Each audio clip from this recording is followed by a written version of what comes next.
Hello friends, তো আমি তো পজিশনটা থেকে বেরিয়ে গিয়েছি। এখানে কিছু সামান্য কিছু প্রফিট পেয়েছি, তো আমি বেরিয়ে গেছি। আমি দেখাচ্ছি পজিশনটা। এই যে পজিশনটা, অর্ডারটা আমার, এই যে অর্ডারটা আমি 10 টাকা 5 পয়সায় আমি বেরিয়েছি। আমি ঢুকেছিলাম 6 টাকা 20-তে, 12টা 27-এ, আর 10 মিনিটের মধ্যে একটু প্রফিট পেয়েছি, কম হলেও। 10 টাকা 5 পয়সায় আমি বেরিয়ে গেছি। 5 পয়েন্ট মোটের উপরে, 4 পয়েন্ট মতো এখানে ক্যাপচার করেছি আমি। এই হচ্ছে পজিশন। এখানে দুটো লট ছিল কিন্তু, হ্যাঁ, দুখানা লট ছিল। এই যে কোয়ান্টিটি দেখা যাচ্ছে, দুটো লটে ওটিএম, এটা ডিপ ওটিএম। তো এই যাচ্ছে, এখন মার্কেট যাচ্ছে 9:40-এ। আমার 10 5 বেরিয়েছি বেশ কিছুক্ষণ আগে আমি।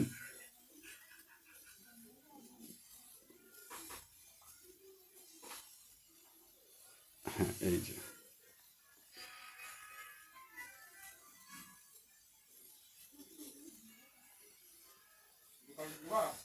এরকম জায়গায় আমি ঢুকেছিলাম, আর এই টানটাতে আমি হচ্ছে বেরিয়ে গেছি।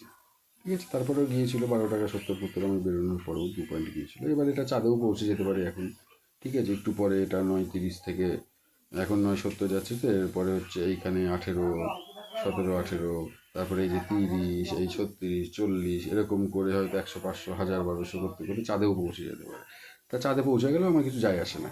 এখন এটা ফোনের স্ক্রিন ভেঙে যদি চাঁদেও পৌঁছে যায় এই প্রাইস, তা আমার কিছু যায় আসে না। আমার যেটুকু বোঝার মধ্যে ছিল আমি সেইটুকু নিয়েছি, নিয়ে আমি বেরিয়ে গেছি। এতে আমার স্যাটিসফাইড। 1 পয়েন্টই হোক না কেন, আমি যদি বুঝতে পারি, সেটা যদি নিতে পারি, তাতেই অনেক কিছু হয়ে যায়। 100, 200, 500 পয়েন্ট বা 10, 20 পয়েন্টের প্রয়োজন হয় না। চেষ্টা থাকতে হবে। তো আমি এতেই খুশি। আমি যেইটুকু বোঝার ছিল আমি বুঝেছি, নিয়েছি, বেরিয়ে গেছি। এরপরে যা হয় হোক, আমার কিছু যায় আসে না। আফসোস করে কোনো লাভ হবে না।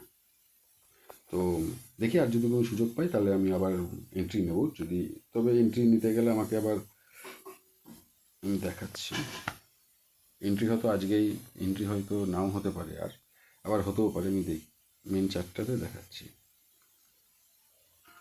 মেন চার্টটা এরকম আসছে, ঠিক আছে।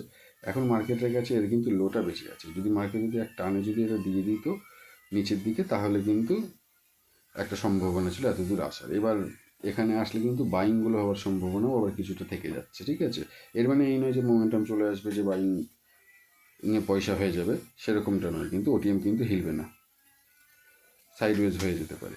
এবার এখান থেকে যদি বা পুটেও কন্টিনিউ যদি করে, তাহলে একটা সম্ভাবনা আছে। কিন্তু এখানে মার্কেট আগে একটা লো ক্রিয়েট করে রেখে দিয়েছে।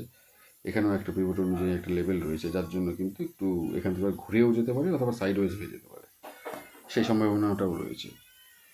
তো দেখা যাক কী হয়, যা হবে আপডেট জানাচ্ছি। যদি আরেকবার এন্ট্রি পাই তাহলে কিন্তু আমি আবার এন্ট্রি নিয়ে নেবো। ঠিক আছে, ওকে, বাই।